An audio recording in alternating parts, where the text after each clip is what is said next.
Hello, ladies and gentlemen. So today we're going to talk about the Druid, Legion Druid.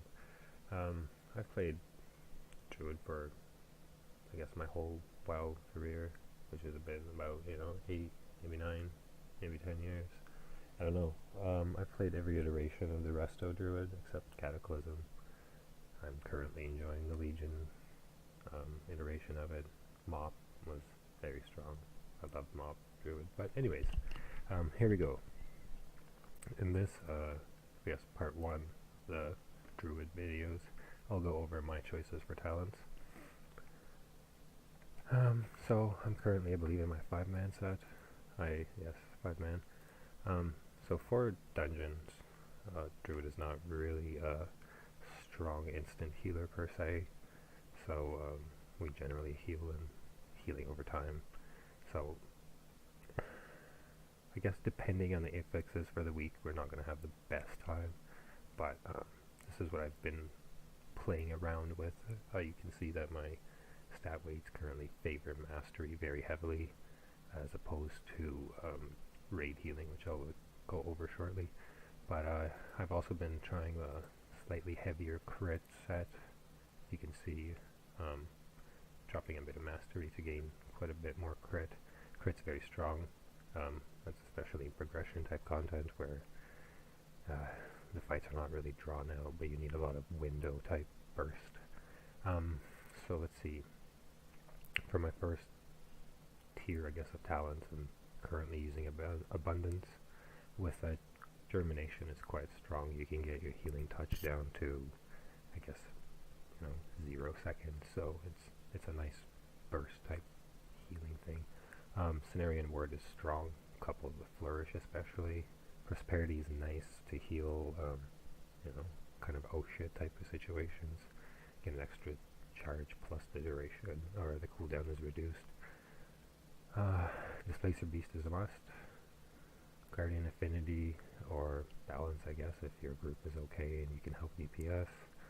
I like Typhoon coupled with Ursol's Vortex, just because you get to, kind of screw around with trash. I believe for dungeons, Incarnation is the strongest, just because of the burst type of healing you're going to need to do. Germination, I believe, is default for dungeons. Flourish is okay in the last tier, but I still find Stonebark to be probably a better one to allow you to pull bigger packs of trash, especially on the weeks that are not like necrotic or anything, so that's 5-man, like I said, favoring mastery and crit. You want your crit to be as high as you can, but I would not drop mastery anywhere below 20%, maybe even 25. I'm a bit under, but that's okay. Obviously consumables are as you see fit if you want to bring your crit up or your mastery up. Versus, not bad. I'm kind of on the fence about Verse still. You see my item level is not really anything crazy, but I, have a bag full of stuff that's supposedly an upgrade. I'm just, I don't know, having a hard time with rings and necks in this expansion just because the stat weights are so large. So that's it for the 5-man.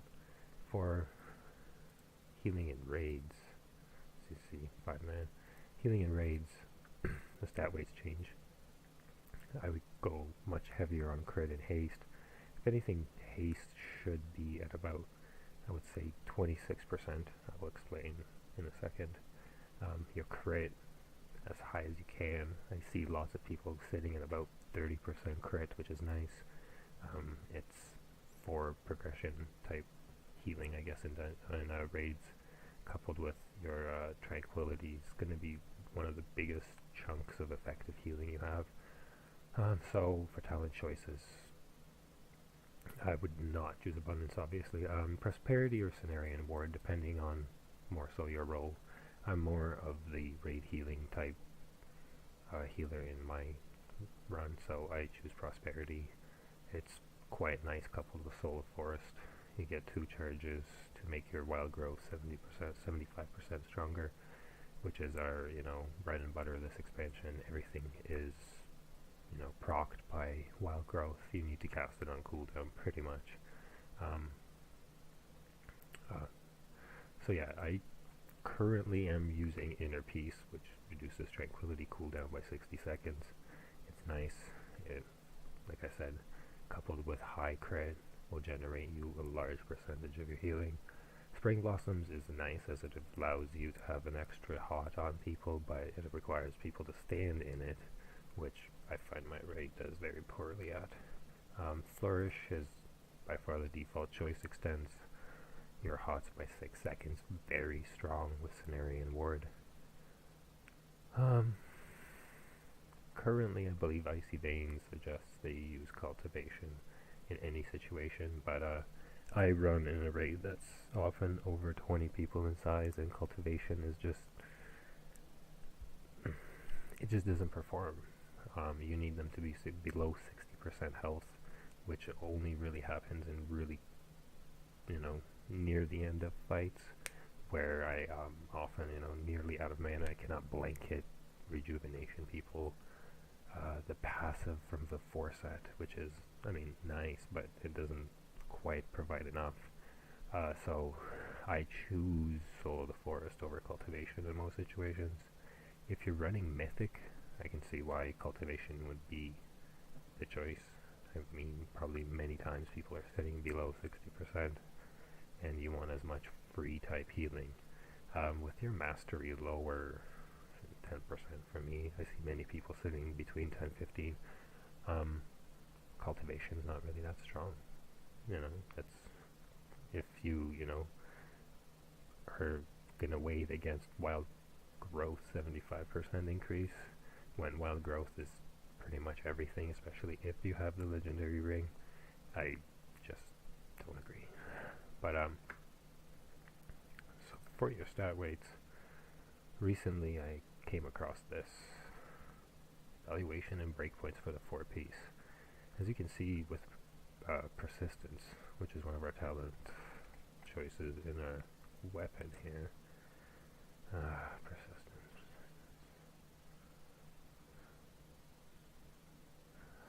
There we go.